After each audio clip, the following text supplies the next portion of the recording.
di balik keindahan goresan batik, tersimpan kisah kelam yang jarang diketahui, kisah tentang ambisi, iri hati, dan jalan pintas yang membawa maut. Inilah cerita tentang Pak Sigit, seorang pengusaha konveksi batik yang rela menggadaikan jiwa demi harta, dan sejak itu, darah mulai menodai setiap helai kain yang keluar dari ruangannya. Di sebuah kampung kecil di pinggiran kota Solo, berdiri sebuah rumah tua yang dijadikan tempat usaha konveksi batik. Rumah itu milik Pak Sigit, seorang pria berusia 35 tahun yang dikenal sebagai orang pendiam tapi pekerja keras. Bersama istrinya, Bu Intan, mereka mengelola konveksi warisan orang tuanya yang dulu cukup terkenal di kampung itu. Pagi-pagi sekali, suara mesin jahit sudah terdengar dari dalam rumah. Di ruang depan, beberapa karyawan sibuk menyelesaikan pesanan. Suasana masih sederhana, tidak ada mesin-mesin canggih seperti di tempat produksi modern. Tapi hasil batiknya tetap dihargai karena motifnya yang unik dan buatan tangan Pak Sigit. Duduk di kursi kayu sambil mencatat daftar bahan yang perlu dibeli. Wajahnya tampak lelah. Sudah beberapa bulan ini pesanan makin sepi. Banyak pelanggan lama pindah ke tempat lain, terutama ke konveksi baru milik seorang pria bernama Pak Junet. Pak Junet adalah pendatang dari kota. Ia baru membuka usahanya sekitar 6 bulan lalu, tapi usahanya langsung melejit. Konveksinya besar, pegawainya banyak, dan semua serba otomatis. Harga jualnya pun lebih murah. Tak heran, satu persatu pelanggan lama Pak Sigit mulai beralih ke sana. "Mas, pelanggan dari Ngemplak kemarin batal, katanya pindah ke tempat Pak Junet," kata Bu Intan pelan sambil membawa segelas teh hangat. Pak Sigit hanya mengangguk. Ia mencoba menyembunyikan kekecewaannya, tapi matanya tak bisa bohong. "Kita harus sabar, Mas, rezeki nggak akan kemana," lanjut Bu Intan, mencoba menguatkan. Namun Pak Sigit diam saja. Ia menatap keluar jendela, melihat halaman depan yang biasanya dipenuhi aktivitas, kini sepi. Hanya terlihat 1-2 kain batik tergantung di tali jemuran, belum sempat dikirim. Malam harinya, Pak Sigit duduk sendiri di ruang kerja, memandangi nota penjualan yang makin menipis. Di meja, ada beberapa tagihan listrik dan air yang belum terbayar. Ia menggigit bibirnya. Gusar, bisakah usaha ini bertahan bulan depan? Ketika Pak Sigit keluar untuk merokok di teras, ia melihat sesuatu yang membuat dadanya makin sesak. Sebuah truk besar berhenti di depan konveksi Pak Junet, menurunkan banyak gulungan kain dan kotak mesin di dalam bangunan itu. Lampu masih terang. Karyawan bekerja, bahkan sampai larut malam. Cepet banget dia berkembang, gumamnya lirih. Pak Sigit merasa malu. Dulu ia adalah satu-satunya pengusaha batik di kampung itu. Banyak yang belajar darinya. Tapi sekarang, bahkan tetangga-tetangganya mulai mengagumi Pak Junet. Bahkan, ada isu bahwa Pak Junet akan ekspor batik ke luar negeri. Keesokan harinya, di dalam konveksi milik Pak Sigit, hanya ada 3 orang yang bekerja. Salah satunya adalah Pak Darno, pria paruh baya yang sudah bekerja sejak ayah Pak Sigit masih hidup. Ia dikenal setia dan rajin. Meski belakangan ini sering batuk-batuk karena kesehatannya menurun. Pak Sigit, kain untuk motif parang ini tinggal sedikit. Mau saya potong yang cadangan atau tunggu beli lagi? Tanya Pak Darno sambil membawa lembaran kain. Pak Sigit mengangguk malas. Pakai yang cadangan aja, Pak Darno. Hari itu, satu pelanggan yang sempat janji akan datang membatalkan pesanan. Lagi Pak Sigit makin tertekan. Ia mulai merasa dihantui kegagalan, harga diri yang runtuh, dan rasa malu karena tidak bisa memenuhi kebutuhan keluarganya.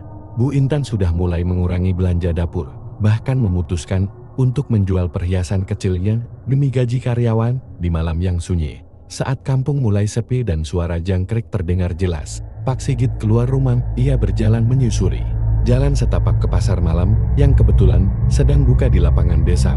Di antara gemerlap lampu warna-warni dan suara musik dangdut yang memekakkan telinga, ada satu tenda kecil yang mencuri perhatiannya. Tenda itu sepi. Di depannya tergantung papan kayu bertuliskan, "Jalan cepat untuk rezeki lancar, tidak perlu modal, hanya komitmen." Pak Sigit berhenti. Sesuatu dalam hatinya menolak, tapi pikirannya sudah terlalu kalut. Ia melangkah masuk di dalam tenda. Hanya ada seorang lelaki tua berjubah hitam, duduk bersilam, menghadap dupa menyala. Matanya tajam, suaranya berat. "Sudah banyak yang datang sebelum kamu, tapi tidak semua sanggup memenuhi syaratnya," katanya tanpa menoleh. Pak Sigit bingung, apa maksudnya? "Kalau kamu ingin usaha batikmu naik lagi, kamu harus memberi sesuatu, tumbal, nyawa manusia. Tapi kamu tidak akan menyesal, hasilnya akan cepat. Pak Sigit terdiam, tubuhnya gemetar. Ia tertawa kecil, mengira ini lelucon, namun lelaki tua itu mendongak, dan tatapannya langsung menusuk jantung Pak Sigit. Pilihannya cuma dua, usahamu hidup, atau kamu yang mati perlahan-lahan, karena kemiskinan. Pak Sigit keluar dari tenda. Itu tergesa-gesa, nafasnya tak beraturan, tapi sepanjang perjalanan pulang, suara lelaki tua itu terus terngiang di kepalanya, tumbal. Tapi hasilnya akan cepat. Dan di malam yang sama, langit mendadak mendung, angin berdesir kencang. Seolah alam tahu bahwa hidup Pak Sigit tak akan pernah sama lagi. Sudah seminggu, sejak Pak Sigit mengunjungi tenda aneh di pasar malam, tapi pikiran tentang pesugihan itu tidak pernah benar-benar hilang. Setiap kali ia melihat tumpukan tagihan di meja, atau ketika pelanggan batal datang lagi, suara lelaki tua berjubah hitam itu kembali terngiang-ngiang di kepalanya. Usahamu hidup, atau kamu yang mati perlahan karena kemiskinan. Suatu malam, Pak Sigit duduk sendirian di ruang kerja. Ia menatap kosong ke arah mesin jahit yang sudah tua dan berkarat. Mesin itu tidak lagi berbunyi seperti dulu. Karyawannya tinggal 3 orang, dan gaji bulan ini pun belum ia tahu dari mana harus dibayar. Sementara itu, dari luar rumah, terdengar suara truk milik Pak Jonet yang baru pulang membawa pesanan batik dari luar kota. Usahanya makin besar, bahkan sekarang ada iklannya di pinggir jalan. Orang-orang mulai menyebutnya Raja Batik Baru. Pak Sigit memejamkan mata, urat di lehernya menegang. Ia merasa diremehkan, dijatuhkan. Dulu, ialah yang disebut panutan, tapi sekarang, bahkan tetangganya sendiri beli seragam pengajian ke tempat Pak Jonet. Malam itu, tanpa memberitahu Bu Intang, Pak Sigit kembali ke tempat pasar malam. Tapi kali ini, tenda itu sudah tidak ada. Ia panik, menoleh ke kanan kiri, bertanya pada pedagang di sekitar. Tapi tak ada yang tahu tenda itu pernah berdiri. Seolah tempat itu tidak pernah ada.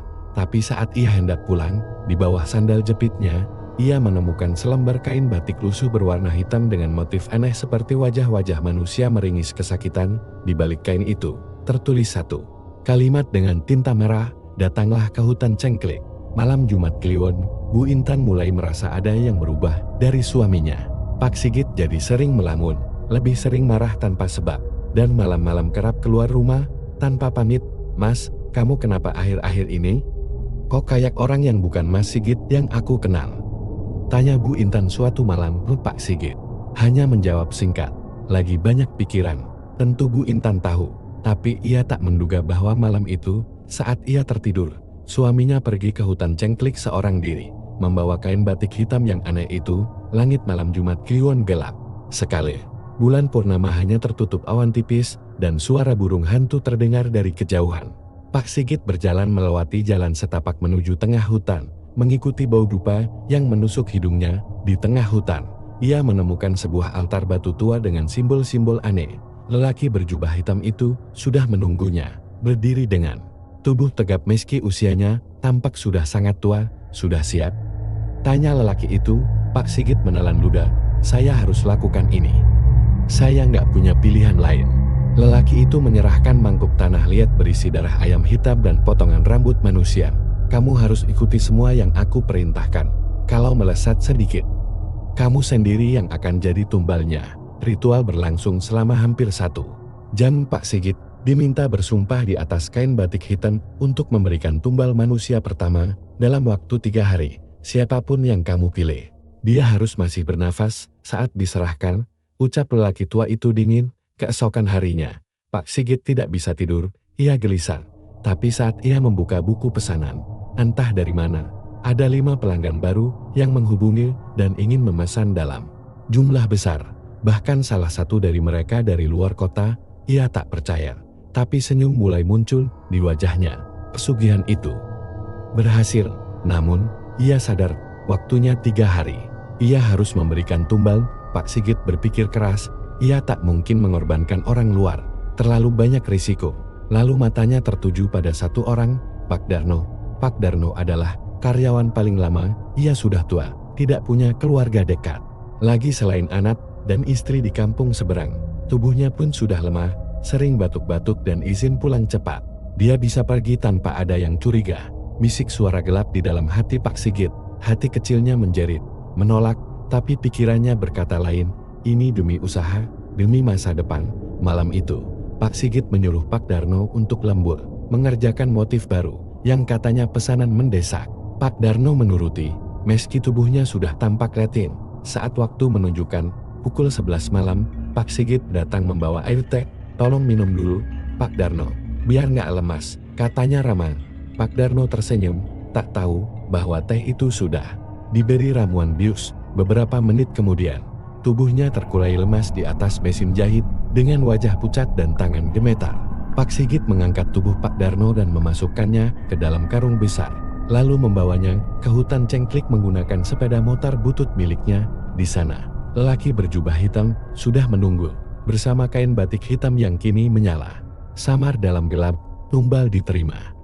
Dari balik pohon, terdengar suara jeritan rendah, seperti ratusan suara bergema dari bawah tanah. Angin berputar liar. Pak Sigit menutup telinga, ketakutan. Tapi tak lama kemudian, semuanya hening. Pagi harinya, kabar tentang hilangnya Pak Darno menyebar.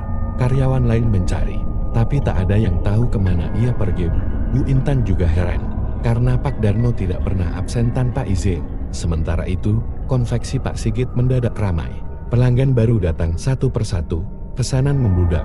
Uang masuk setiap hari, ia bisa membeli mesin baru, bahkan menambah 2 karyawan baru. Tapi malam harinya, saat semua tertidur, dari dalam ruang konveksi, terdengar suara mesin jahit berbunyi sendiri, cekrek cekrek cekrek. Pak Sigit terbangun, keringat dingin membasahi tubuhnya. Ia membuka pintu ruang kerja, dan di sana, di atas mesin jahit yang dulu digunakan Pak Darno, kain batik motif parang berdarah tergulung rapi. Sejak hilangnya Pak Darno, konveksi milik Pak Sigit mendadak berubah total. Pesanan datang hampir setiap hari. Pelanggan baru, bahkan dari luar kota, tiba-tiba berdatangan. Hasil penjualan meningkat drastis, dan keuangan mulai stabil. Pak Sigit membeli 2 mesin jahit baru, memperluas ruang produksi, dan mempekerjakan 2 karyawan tambahan. Semua orang di kampung mulai kembali memuji usaha konveksi itu seperti dulu. Namun, hanya Pak Sigit yang tahu, keberhasilan itu bukan dari kerja keras, tapi dari darah dan nyawa Pak Darno. Di balik keberhasilan itu, sebuah keluarga sedang dilanda kesedihan. Bu Sarti, istri Pak Darno, sudah 3 hari mencari suaminya. Ia datang ke konveksi, bertanya kepada Pak Sigit, tapi jawabannya selalu sama, maaf, Bu, saya juga bingung. Malam itu Pak Darno lembur, terus tahu-tahu hilang. Mungkin pulang ke rumah saudaranya di Karanganyar, seperti pernah dia bilang. Bu Sarti tidak percaya. Ia tahu suaminya bukan tip orang yang pergi tanpa pamit, apalagi tidak pulang selama berhari-hari. Tak lama setelah itu, keanehan mulai terjadi di rumah kecil mereka. Anak laki-laki Bu Sarti yang bernama Bayu, remaja berumur 14 tahun, mulai sakit. Bukan sakit biasa, tubuhnya panas dingin, tapi tidak kunjung sembuh meski sudah dibawa ke bidan desa. Setiap malam, Bayu mengigau, menyebut nama ayahnya sambil menangis. Ayah, jangan tinggalkan aku di tempat gelap itu. Tolong. Bu Sarti makin bingung. Ia mencoba mengobati Bayu secara tradisional, bahkan memanggil dukun pijat urut, tapi hasilnya nihil. Setiap malam, suara-suara aneh terdengar dari dalam kamar Bayu, kadang suara batuk Pak Darno, kadang suara mesin jahit berdengung pelan. Sampai suatu malam, Bayu berteriak sekeras-kerasnya, "Ayah kebakar!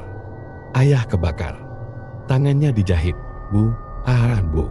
Sarti langsung masuk ke kamar dan mendapati tubuh Bayu kejang-kejang.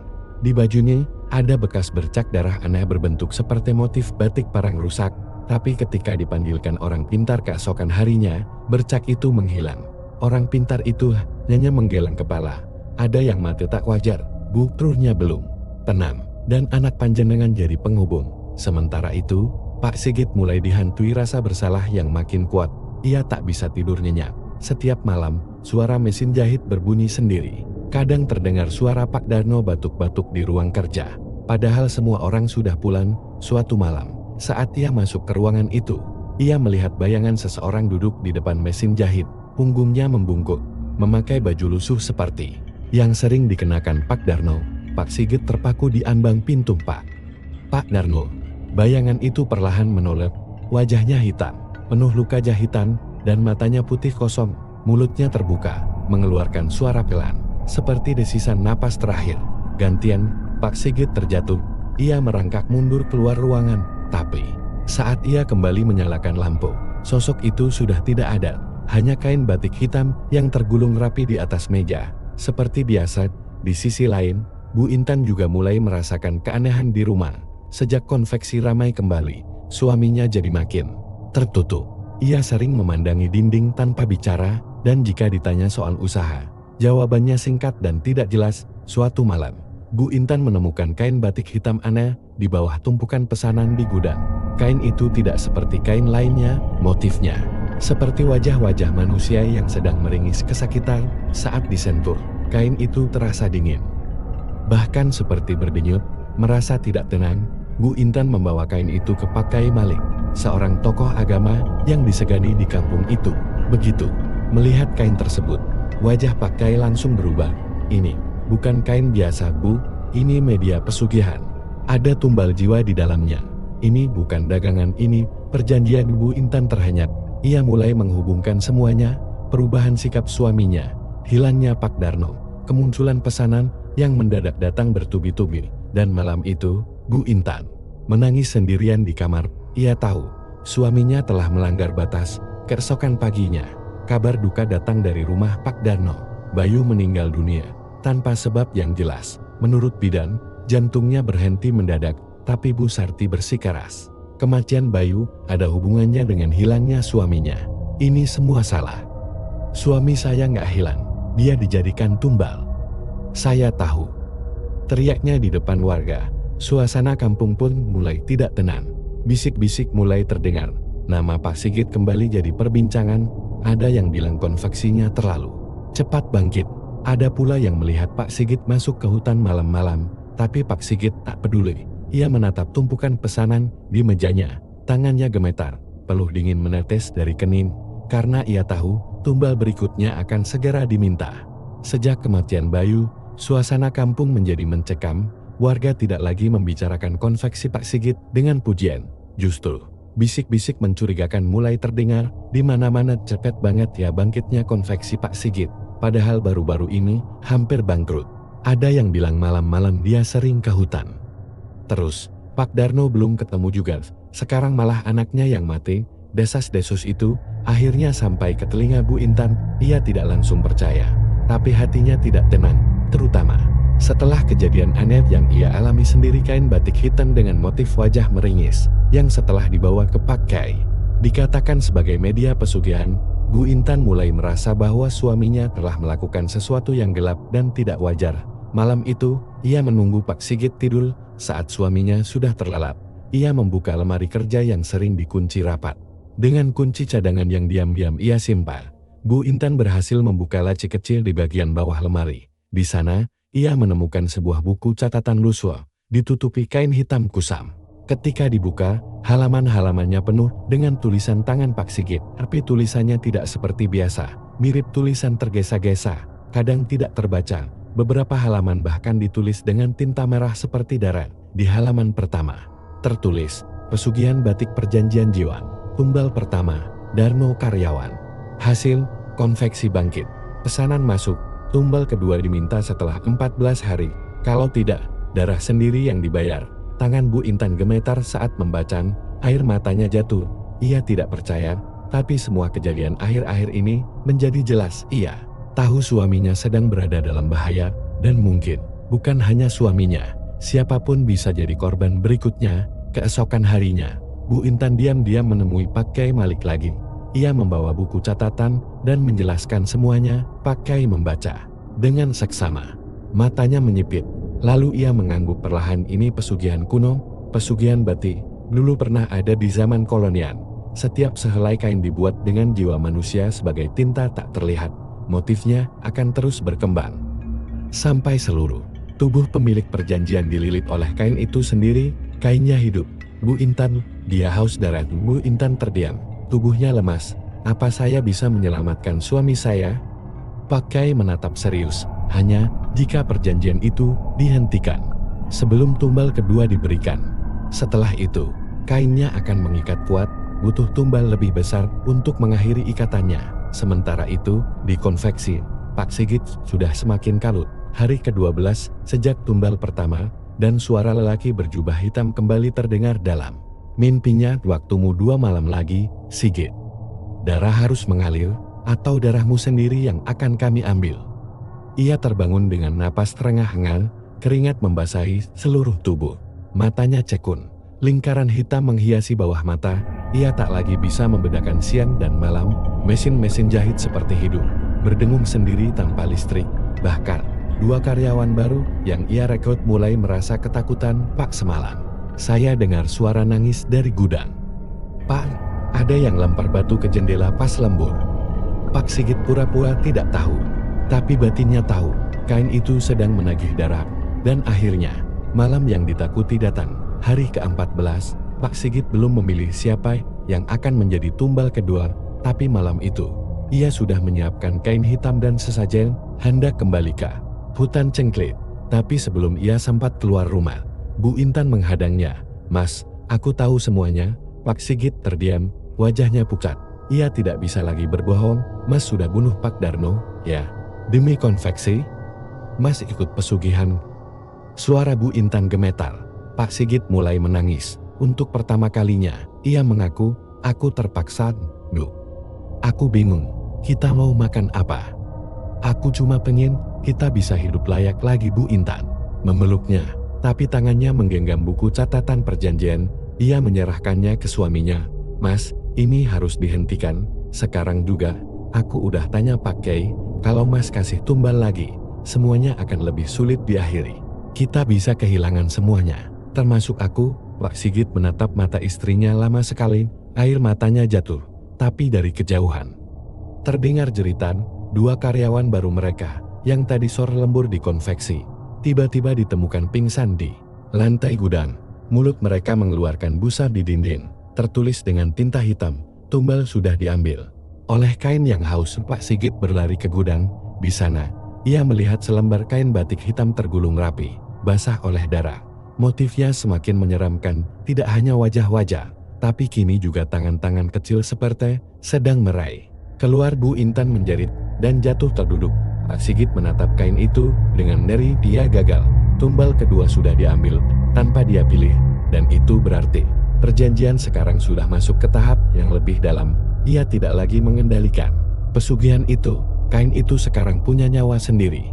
Setelah insiden malam itu, suasana konveksi milik Pak Sigit berubah drastis. 2 karyawan yang ditemukan pingsan akhirnya meninggal dunia di rumah sakit pada malam yang sama. Hasil pemeriksaan dokter menyebutkan kematian karena gagal jantung mendadak. Namun, Bu Intan tahu itu bukan karena penyakit, itu karena kain batik hitam yang kini semakin menjadi-jading. Pak Sigit tak lagi bisa berpikir jernih. Matanya sayu, tubuhnya lemas, dan pikirannya dihantui perasaan bersalah dan ketakutan yang tak bisa ia redam. Ia merasa semua telah keluar dari kendalinya. Kain itu hidup, dan kini kain itu lapar. Pak Sigit sempat mencoba membakar kain tersebut, berharap semuanya bisa berakhir. Namun saat api menyentuh kain, jeritan mengerikan keluar dari dalam kain itu. Api padam begitu saja, dan kainnya tetap utuh. Bahkan, motif di permukaan kain menjadi lebih liar. Wajah-wajah yang tadinya seperti sedang menangis, kini tersenyum lebar, senyum penuh ejekan. Setiap malam, Pak Sigit mulai melihat sosok-sosok yang tidak seharusnya ada di kamar tidur. Sosok Bayu berdiri di pojok ruangan, menatap dengan mata kosong di ruang kerja. Ia melihat Pak Darno duduk di depan mesin jahit. Darah menetes dari wajahnya. Di dapur, 2 karyawan yang baru saja meninggal muncul tanpa suara, berdiri membisu sambil menunjuk ke arah konveksi. Dan setiap malam, sosok lelaki berjubah hitam datang. Dalam mimpi Pak Sigit menyeringai dan berkata, "Kaimu belum kenyang, Sigit, jiwa berikutnya akan diambil. 1 darah belum cukup." Di sisi lain, Bu Intan mulai menyusun rencana. Ia tidak bisa tinggal diam. Ia mencintai suaminya, tapi ia juga tidak bisa membiarkan lebih banyak orang menjadi korban. Ia mendatangi kembali Pak Kiai Malik.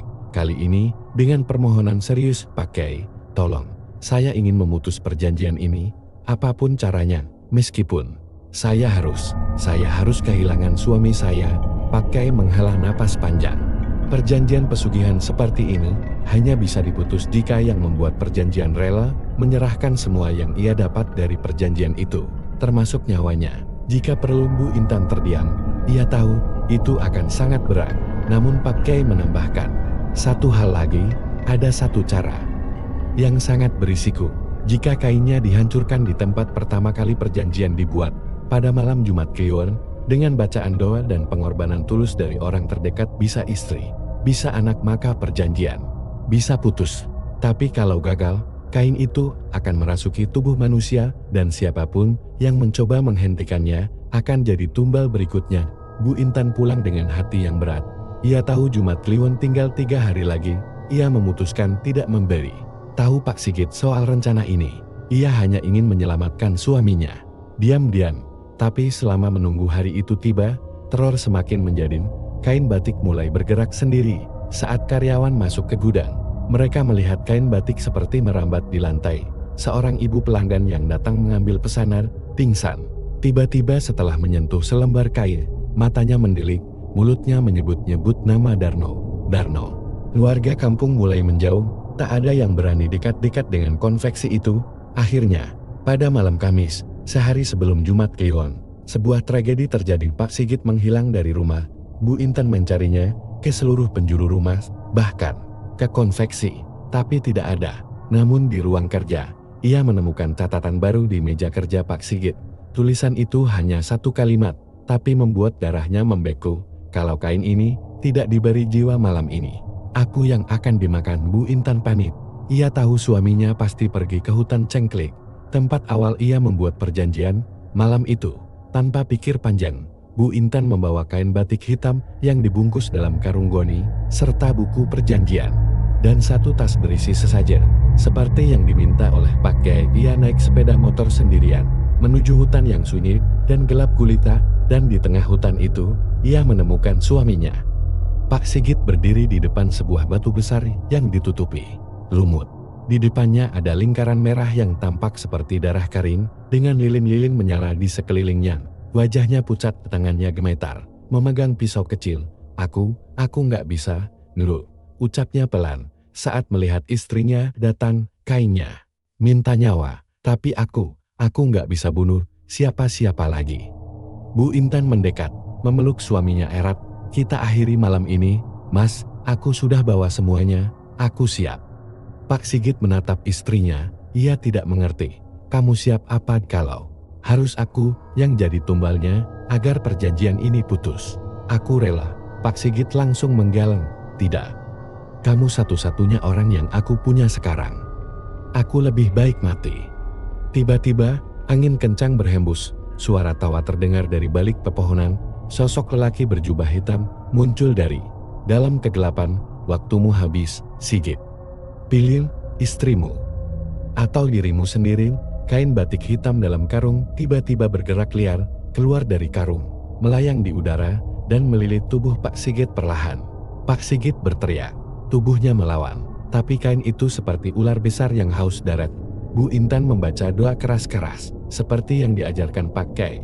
Kain itu menjerit, darah menetes dari ujung-ujung kainnya. Suara jeritan Pak Darno, Bayu, dan para korban lain terdengar dari dalam gulungan kain, seperti roh-roh yang disiksa. Dan akhirnya, Pak Sigit menatap istrinya. Bakar aku, Ndu. Apa? Bakar aku bersama kain ini? Aku rela, kalau ini bisa menyelamatkan kamu dan orang lain. Aku ikhlas. Bu Intan menangis, namun saat kain mulai menutup wajah Pak Sigit, ia menyalakan api dari obor yang ia bawa dengan teriakan. Hati yang hancur, ia menyulutkan api ke kain batik yang melilit tubuh suaminya. Kain itu terbakar, jeritan menggema di seluruh hutan. Langit mendadak gelap, dan petir menyambar tanpa hujan. Tubuh Pak Sigit terbakar bersama kain itu, dan semuanya diam. Kain itu hangus menjadi abu, hanya tersisa abu pekat dan sebuah buku yang gosong di tepinya. Bu Intan terduduk, matanya kosong, air mata mengalir tanpa suara. Perjanjian telah berakhir, tapi harga yang harus dibayar adalah nyawa suami tercinta. Sejak malam di hutan Cengklik itu, segalanya berubah bagi Bu Intan. Ia pulang ke rumah tanpa Pak Sigit, yang tersisa hanyalah abu kain batik, sisa buku perjanjian yang hangus, dan kenangan pilu tentang suami yang memilih mengorbankan dirinya agar tidak ada lagi nyawa yang jadi tumbal. Konveksi yang dulu sibuk dan penuh suara mesin jahit kini senyap. Tidak ada lagi yang datang bekerja. Para tetangga semakin menjauh, bahkan beberapa menyarankan agar Bu Intan menjual rumah dan pergi dari kampung, namun ia tetap tinggal, bukan karena keras kepala, tapi karena hanya di sanalah semua kenangan tentang suaminya masih terasa. Hari-hari berlalu dengan lambat. Setiap pagi, Bu Intan menyapu halaman konveksi yang kosong. Ia masih memelihara 1-2 mesin jahit, meskipun tidak lagi menerima pesanan dalam jumlah besar. Konveksi batik itu kini bukan lagi tempat bisnis, tapi tempat bertahan hidup. Kadang-kadang, tetangga dekat masih datang membawakan makanan, tapi mereka enggan berlama-lama. Aura rumah itu masih dianggap seram, seolah-olah bekas-bekas kejahatan tak terlihat masih menggantung di udara. Beberapa warga bahkan bersumpah pernah melihat bayangan kain hitam melayang di malam hari dari balik jendela konveksi. Namun Bu Intan tak pernah melihatnya, atau mungkin dia sudah terbiasa dengan rasa takut. Suatu sore, datanglah seorang lelaki tua yang berjalan tertatih dengan tongkat. Namanya Pak Gunarto, seorang saudagar batik dari kota Solo. Ia datang bukan sebagai pembeli, melainkan sebagai teman lama almarhum Pak Sigit. Aku dengar semuanya, Bu Intan, ucapnya sambil menyesap teh. Waktu itu, Sigit sempat minta bantuanku, tapi aku terlambat datang, dan ternyata dia memilih jalan lain. Bu Intan hanya diam. Matanya menatap kosong ke lantai. Pak Gunarto kemudian memberikan sesuatu. Sebuah buku kecil dengan sampul kulit. Di dalamnya ada pola-pola batik klasik dan catatan tangan Pak Sigit yang ditulis sebelum ia memulai pesugihan ini. Catatan desain batik suamimu sebelum semuanya berubah. Bu Intan membolak-balik buku itu perlahan. Di setiap halaman ada goresan tangan yang halus, penuh semangat dan cinta. Aku ingin kamu tetap meneruskan karya suamimu, tapi bukan dengan cara lama. Aku siap bantu promosikan hasil batik kamu dengan cara yang bersih. Air mata Bu Intan mengalir pelan. Sudah lama ia tidak merasa dihargai, apalagi diajak bangkit. Beberapa minggu kemudian, Bu Intan mulai menata ulang ruang konveksi. Mesin-mesin tua dibersihkan, dinding yang dulunya lembab dicat kembali. 1-2 orang anak muda dari kampung tetangga mulai diajak belajar membatik. Tidak ada lagi pesugihan, tidak ada lagi kain hitam, yang ada hanyalah batik dengan motif yang indah dan penuh makna. Salah satu motif yang paling sering dipesan adalah motif Sido Lestari, yang artinya berkelanjutan dan penuh harapan. Motif itu ternyata adalah desain terakhir Pak Sigit yang belum pernah diproduksi.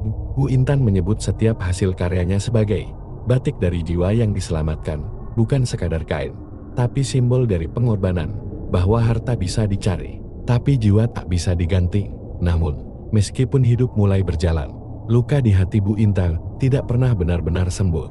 Setiap malam Jumat, ia masih menyalakan lilin kecil di ruang kerja. Di bawah lukisan foto Pak Sigit, ia duduk, berdoa, dan berbicara seperti masih ada yang mendengarkan. Dan malam-malam tertentu, saat angin bertiup pelan dan udara terasa dingin, kadang ia mencium aroma kain terbakar.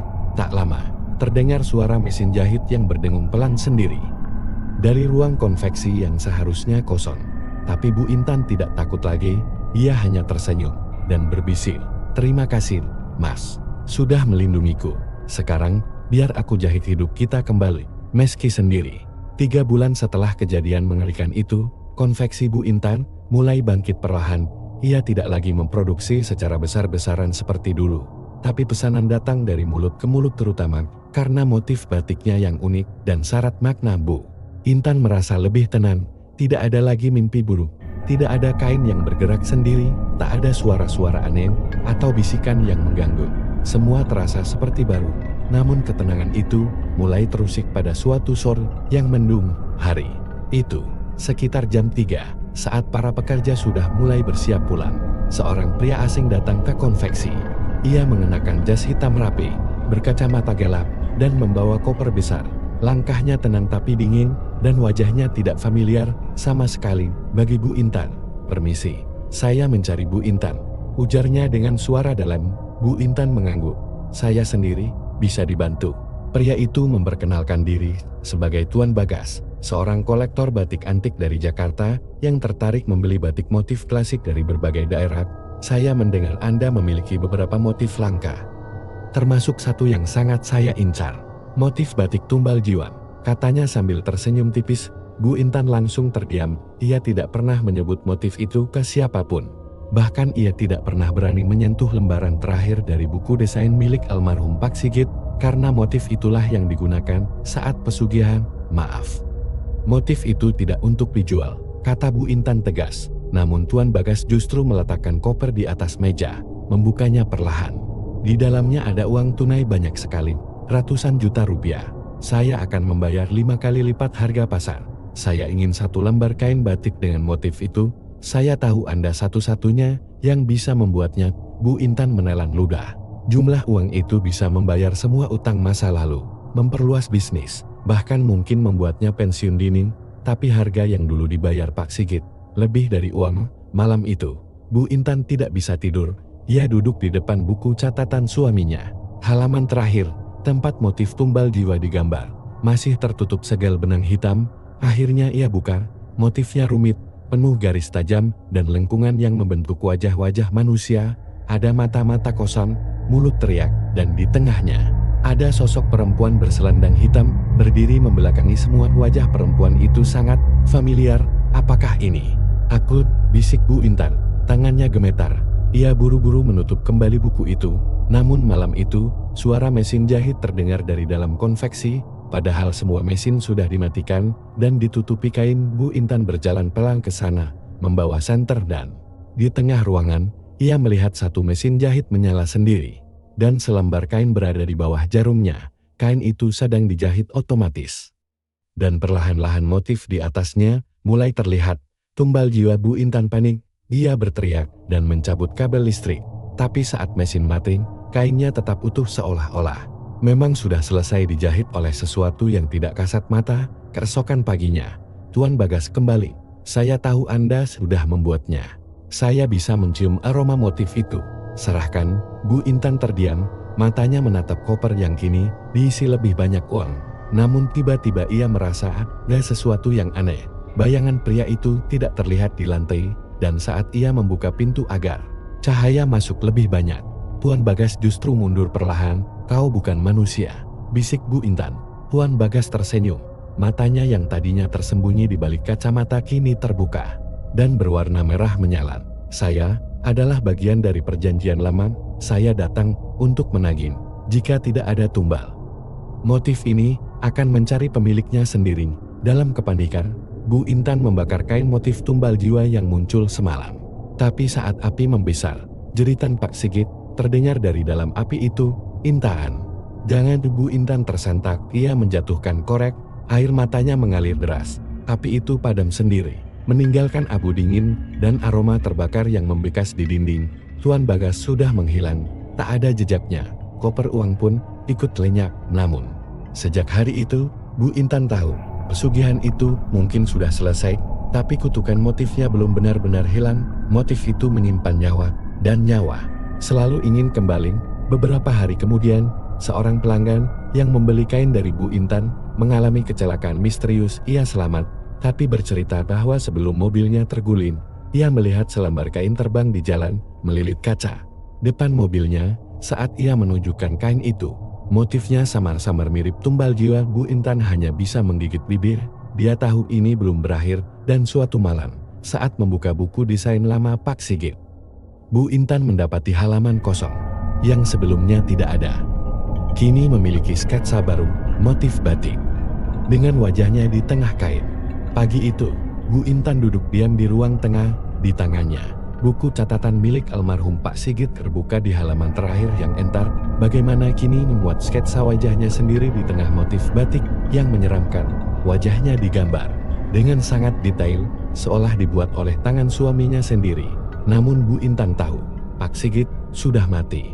Dan buku itu tak pernah berpindah tangan. Sejak ia meninggal, keringat dingin mulai menetes. Di luar, suara ayam berkokok bersahut-sahutan. Tapi di dalam rumah, suasana seperti membeku. Hatinya menjerit.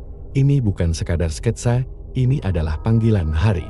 Itu juga, Bu Intan pergi ke rumah Mbah Sarinam, seorang dukun tua yang dulu sempat membantu warga menangkal gangguan makhluk halus.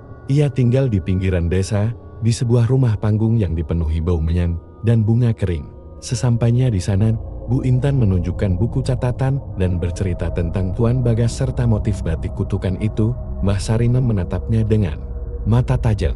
lalu berkata pelan, motif tumbal jiwa itu bukan sembarang desain. Itu adalah raja halus yang memanggil roh tumbal. Jika terus dibuat, motif itu akan membuka gerbang penghubung antara dunia kita dengan dunia mereka. Bu Intan menelan ludah, apa maksudnya, dunia mereka? Dunia di mana arwah para tumbal belum tenang, dunia tempat Pak Darno, anak-anaknya. Dan mungkin juga Pak Sigit, sekarang berada. Bu Intan gemetar, tangannya menggenggam eret buku. Catatan itu, kalau begitu, bagaimana cara menghentikan ini semua? Mbah Sarinem terdiam lama, lalu berkata, kau harus mencari kain pertama yang pernah dibuat dengan motif tumbal jiwa. Yang pertama kali membuka gerbang, tanpa itu dihancurkan, kutukan akan terus hidup. Bahkan bisa berpindah ke orang-orang yang hanya melihat motifnya malam. Itu, Bu Intan menggali kotak-kotak lama di gudang konveksi. Dan di sudut tergelap, ia menemukan sebuah peti kayu berdebu yang dulunya disimpan Pak Sigit dan dilarang dibuka. Di dalamnya, ia menemukan kain batik yang sudah lusuh dan menghitam, seperti terbakar sebagian, tapi motifnya masih bisa terlihat jelas. Tumbal jiwa yang utuh dengan wajah-wajah penderita yang seolah hidup. Tangannya gemetar saat menyentuhnya. Tiba-tiba, kain itu bergerak sendiri. Melilit pergelangan tangannya, ia berteriak, melempar kain itu ke lantai. Kain itu menyusut dan menggeliat seperti ular. Tapi sebelum sempat melarikan diri, Bu Intan mengambil botol minyak tanah, menyiramkan seluruh isinya ke kain tersebut, dan menyalakan api. Kain itu terbakar hebat sambil mengeluarkan suara tangisan dan jeritan yang tidak manusiawi. Keesokan harinya, kabar aneh datang dari beberapa tempat. Seorang pembeli yang sebelumnya mendapat kiriman batik dari Bu Intan yang sempat menampilkan motif samar mengaku mimpinya kembali normal. Ia tak lagi diganggu bayangan perempuan berselendang hitam. Seorang anak muda yang pernah belajar menjahit di konveksi juga merasa lega. Sudah 2 minggu aku tidak bisa tidur, Bu.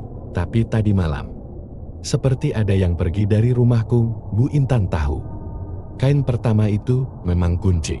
Tapi tetap saja, ada sesuatu yang belum selesai. Beberapa malam kemudian, mimpi buruk kembali datang. Dalam mimpinya, Bu Intan berjalan di lorong gelap yang penuh suara mesin jahit. Di ujung lorong, ia melihat sosok Pak Sigit berdiri membelakanginya. Mas, panggilnya lirih. Pak Sigit menoleh, wajahnya pucat, namun matanya tampak tenang. Ia tersenyum tipis. Terima kasih, kamu telah bebaskan aku. Tapi masih ada satu yang tersisa. Siapa? Tuan Bagas bukan manusia. Dia adalah penjaga gerbang kutukan. Selama dia masih ada, siapapun bisa tergoda untuk membuka motif itu lagi. Bagaimana cara menghentikannya, Pak? Sigit menunjuk ke arah buku catatan batik, lalu berbisin, tulis ulang, ganti motifnya, isi dengan kasih, bukan darah. Dan saat itu, tubuh Pak Sigit perlahan hancur menjadi abu, tertiup angin, meninggalkan selendang hitam yang jatuh di tangan. Bu Intan terbangun, nafasnya memburu, tapi di tangannya benar-benar ada selendang hitam yang ia lihat dalam mimpi. Ia memandang ke buku catatan Pak Sigit, lalu dengan tangan gemetar, ia mulai menggambar motif baru, motif yang ia beri nama, motif leluri jiwa. Leluri berarti penjaga atau pelindung dalam bahasa Jawa. Motif itu menggambarkan tangan-tangan yang saling menggenggam, membentuk lingkaran. Di tengahnya ada bentuk hati dan matahari, simbol cinta dan penerangan. Hari itu, Bu Intan mengumumkan motif baru kepada semua pekerja dan pelanggan. Inilah motif terakhir dari konveksi ini. Tidak ada lagi motif kutukan, yang ada hanya motif yang menjaga. Namun jauh di tempat lain, di sebuah ruang gelap penuh asap dupa, Tuan Bagas berdiri menatap langit malam. Ia tersenyum tipis, matanya masih merah menyala. Kau pikir ini akhir? Kutukan tidak pernah benar-benar mati, hanya tidur. Malam itu, udara di sekitar konveksi terasa berat. Angin bertiup pelan membawa aroma hujan yang belum turun. Bu Intan duduk di ruang kerja, memegang selendang hitam yang ditemukan setelah mimpi Pak Sigit. Dia tahu, malam ini adalah malam penting. Malam di mana ia harus membuat keputusan terakhir untuk mengakhiri kutukan yang sudah menghantui keluarganya selama ini. Para pekerja dan tetangga sudah tahu tentang motif baru, motif leluri jiwa, motif yang diciptakan Bu Intan untuk menggantikan motif kutukan yang dulu membawa malapetaka. Mereka menaruh harapan pada motif ini, bahwa konveksi bisa bangkit dengan cara yang benar, tanpa harus ada tumbal atau perjanjian gelap. Namun, Bu Intan masih merasa ada yang mengintai. Ia menyalakan lilin di meja kerja dan mulai membaca ulang catatan lama Pak Sigit di dalamnya. Ada beberapa tulisan samar yang belum pernah ia perhatikan sebelumnya. Untuk menutup gerbang, harus ada pengorbanan terakhir. Pengorbanan hati yang tulus, tanpa paksaan dan kebencian. Tiba-tiba terdengar ketukan pelan di pintu Bu Intan. Membuka dan mendapati seorang pria tua berdiri di sana, dengan jubah lusuh dan wajah penuh bekas luka kehidupan. Pria itu berkata, "Aku tahu kau ingin mengakhiri semuanya, tapi ingat, ada harga yang harus dibayar." Ia memperkenalkan diri sebagai Ki Wiryo, penjaga leluhur yang selama ini mengawasi batik dan roh yang terkait dengannya. Ki Wiryo menjelaskan bahwa untuk menutup gerbang kutukan yang dibuka oleh motif tumbal jiwa, Bu Intan harus melakukan sebuah ritual di malam Jumat Kliwon, tepat di hutan Cengklik tempat perjanjian pesugihan dulu terjadi. Ritual itu membutuhkan keberanian besar dan hati yang benar-benar ikhlas. Bu Intan harus mengorbankan sesuatu yang sangat berharga, bukan nyawa, tapi kenangan tentang Pak Sigit.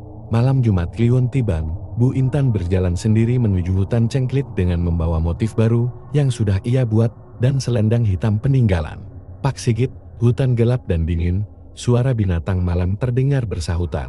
Tapi Bu Intan melangkah mantap, walau hatinya berdebar. Di tengah hutan, Ki Wiryo sudah menunggu dengan api unggun kecil dan peralatan ritual sederhana. Ritual dimulai dengan Bu Intan membakar selendang hitam yang menjadi simbol ikatan dengan kutukan lama.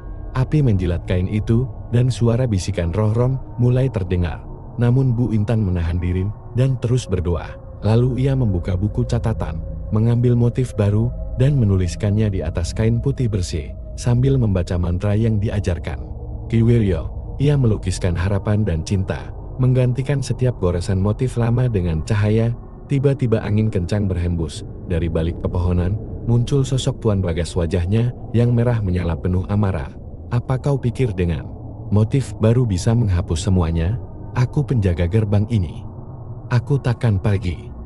Bu Intan tidak mundur. Dengan suara tegat ia berkata, "Ini bukan tentang menghapus, tapi mengubah, menjaga agar tak ada lagi nyawa yang tersakiti." Pertarungan batin berlangsung. Tuan Bagas mencoba menggoda dengan janji kekayaan dan kekuasaan. Namun Bu Intan menolak. Dengan penuh keberanian, Bu Intan membakar buku motif lama dan melemparkan abu ke api unggun. Sebuah cahaya putih terang meledak, menyelimuti seluruh hutan. Tuan Bagas menjerit. Tubuhnya menghilang terbakar cahaya. Saat pagi menjelang, Bu Intan sudah kembali di rumah. Meski lelah, ada ketenangan di wajahnya. Konveksi mulai ramai kembali. Bukan karena pesugihan, tapi karena karya dan kejujuran. Bu Intan membuka kelas membatik untuk anak-anak kampung, menularkan seni dan nilai-nilai hidup tanpa mengorbankan apapun. Ia tahu pengorbanan itu berat, tapi dari titik itu, hidupnya dan konveksi batik itu mulai bernapas baru. Malam hari, ketika bintang-bintang bersinar cerah, Bu Intan menatap langit. Ia merasa, meski bayang-bayang masa lalu masih ada, kini ada harapan bahwa cinta dan kerja keras tanpa tipu daya mampu mengalahkan kegelapan. Dan sebuah bisikan lembut terasa di telinganya, seperti suara Pak Sigit, "Intan, kau telah menutup gerbang itu, sekarang hidup kita bisa mulai kembali."